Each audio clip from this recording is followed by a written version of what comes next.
Ciao a tutti ragazzi, qui Narkwitz che vi parla, benvenuti in questo nuovo video tutorial e ben ritrovati sul mio canale. Argomento del tutorial saranno i riquadri di definizione. I riquadri di definizione ragazzi sono, per intenderci, questi riquadri tridimensionali verdi che vedete adesso nell'immagine che è apparsa, generabili in Revit nella scheda vista col comando riquadro di definizione. I riquadri di definizione hanno in Revit sostanzialmente due importanti funzioni. La prima è quella per la quale è possibile associare a determinate viste dei riquadri di definizione in modo da poter per esempio isolare parti dell'edificio oggetto della modellazione, e la seconda è quella per cui è possibile orientare le viste di edifici che non sono rappresentati diciamo a 90 gradi, quindi ortogonali, paralleli ai bordi del nostro schermo, ma che hanno dei orientamenti diciamo con angoli di circa 30, 40, 50 gradi. È possibile in Revit generare riquadri di definizione in modo da poter poi temporaneamente ruotare diciamo l'orientamento di questi oggetti, di questi edifici, e poter modellare poi in maniera molto più comoda diciamo, con i bordi dell'edificio paralleli ai bordi del nostro schermo, così per intenderci. Ma vediamo subito di cosa sto parlando. Prima di iniziare però vi chiedo come al solito di iscrivervi al canale, fatelo subito, e di attivare la campanellina per restare aggiornati su tutti i nuovi contenuti. Quindi mi reco all'interno di Revit, andrò ad aprire un piccolo progetto che ho realizzato ai tempi dell'università, nel quale andrò a mostrarvi come è possibile realizzare un riquadro di definizione. Non dovrete fare altro che recarvi all'interno della scheda vista qui in alto, gruppo crea, qui ho il comando per la realizzazione del riquadro di definizione. Vado a cliccarci su, devo definire un punto di inizio e un punto di fine del riquadro, quindi clicco qui all'inizio e vado a realizzare un riquadro di definizione che includa soltanto il corpo scale, quindi un secondo clic per definire la fine del riquadro di definizione. E importante, è possibile realizzare un riquadro di definizione soltanto all'interno di una vista di pianta, non in 3D.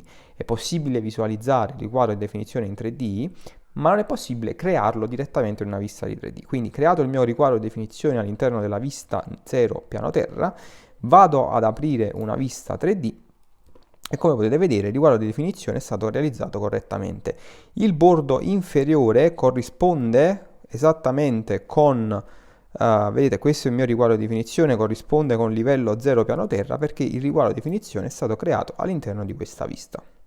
A questo punto ragazzi vediamo cosa posso fare, cosa è possibile fare con questo interessantissimo elemento. Vado a selezionarlo e vado a rinominarlo in Narkwitz, confermo l'operazione e andrò a copiare la vista di pianta 0 piano terra, quindi tasto destro duplica vista come dipendente, e andrò ad assegnare a questa vista duplicata dipendente 1 all'interno della sezione estensioni, sotto la voce riquadro di definizione, andrò a scegliere il riquadro di definizione Narkwitz.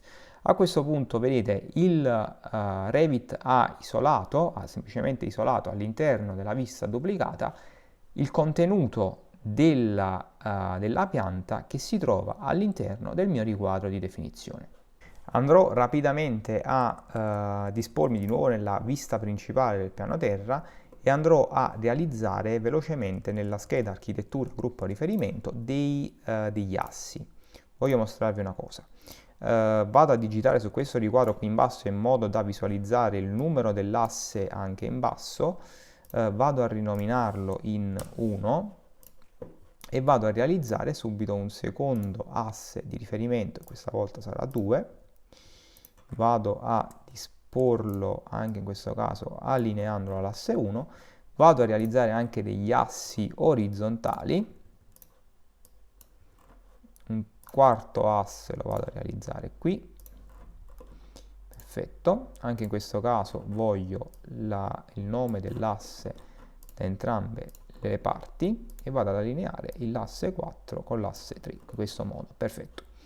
Due ulteriori assi fondamentalmente andrò a realizzarli in corrispondenza delle scale, esatto, in questo modo, quindi un sesto asse esatto, in questo modo qui. Voglio mostrare semplicemente cosa è possibile fare anche con riferimento a degli assi di riferimento con riquadro di definizione.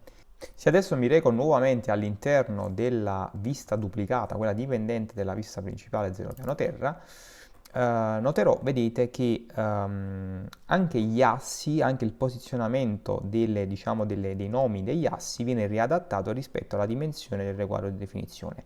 Se adesso quello che andrò a fare sarà semplicemente accostare la vista dipendente qui in basso, in modo da mostrarvi cosa accade nel momento in cui modifico il riquadro di definizione nella vista principale.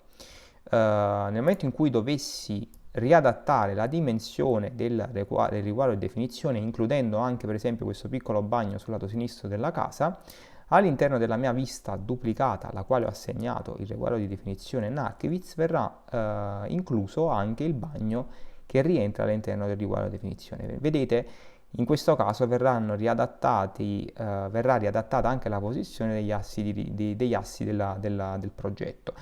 Dovessi ritornare nella posizione iniziale, fate attenzione alla posizione degli assi 5 e 6, delle testate 5 e 6.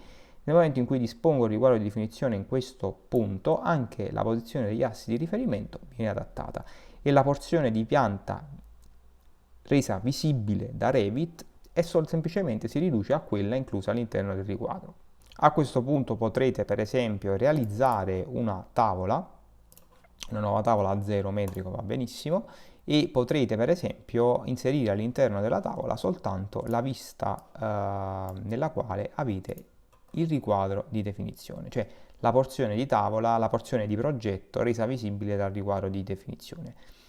Questo per esempio è un campo di applicazione del riquadro di definizione. La cosa interessante, ragazzi, vi prego nuovamente nella vista di pianta, è che nel momento in cui per esempio aprite una vista di 3D, questa va benissimo, posso dire a Revit di assegnare a questa vista, quindi vista 3D, anche in questo caso un riquadro di definizione. Vedete, in questo caso è impostato nessuno, andrò a impostarlo su Narkewitz e a questo punto vedete anche in questo caso la porzione di progetto visibile, resa visibile da Revit, si riduce a quella inclusa all'interno del riquadro di definizione.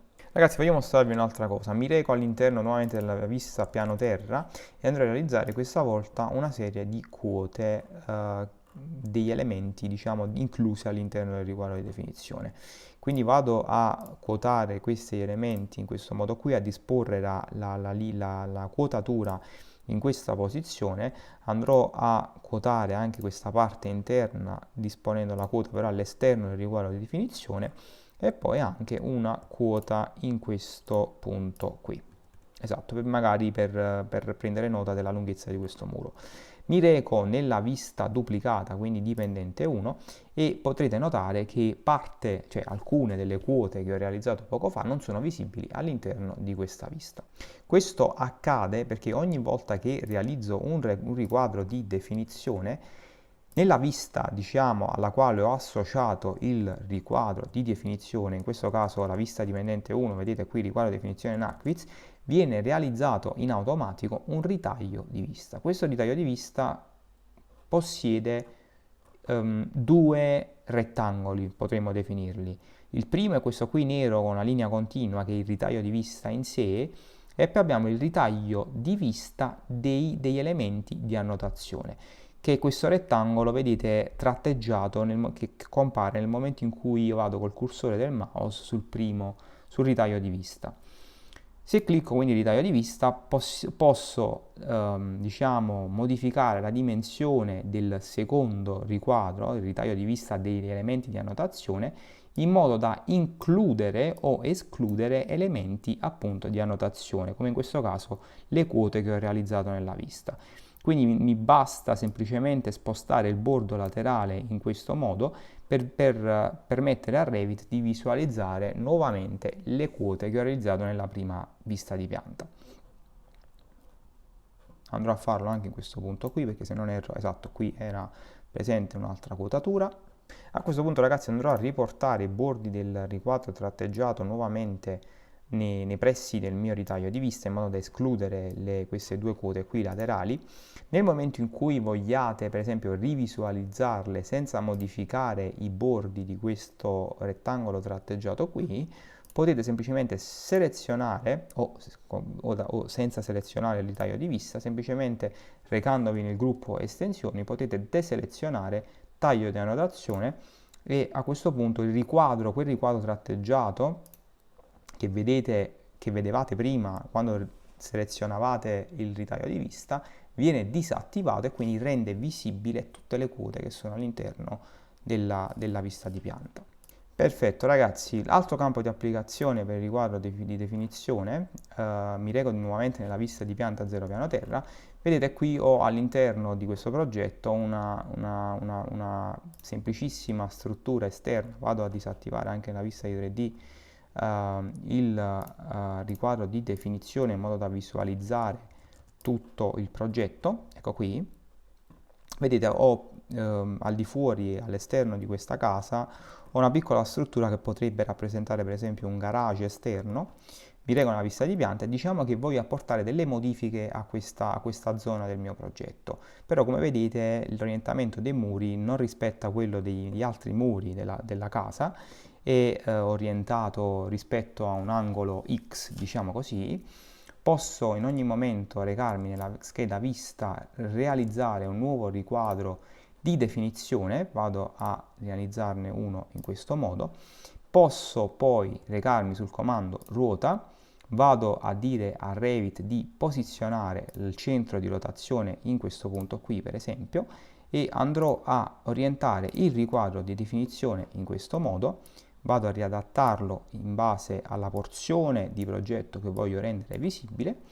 Vado a rinominare il riquadro di sezione in inclinato, Nackwitz, oppure semplicemente Garage. Applico la modifica. A questo punto mi reco all'interno della vista dipendente 1 e andrò a dire a Revit sotto la scheda estensioni di impostare come riquadro di definizione Garage. A questo punto vedete Revit mi orienta il riquadro di definizione rendendolo parallelo rispetto ai bordi del mio monitor. A questo punto è molto più semplice lavorare su questi due elementi costruttivi qui che in realtà nel progetto hanno un'inclinazione X. Perfetto ragazzi, anche per questo tema è tutto, spero vi sia piaciuto, spero che abbiate imparato qualcosa di interessante. Io vi prego di scrivermi nei commenti nel caso in cui abbiate delle domande e vi ricordo di lasciare un like al video tutorial. Grazie, alla prossima, ciao!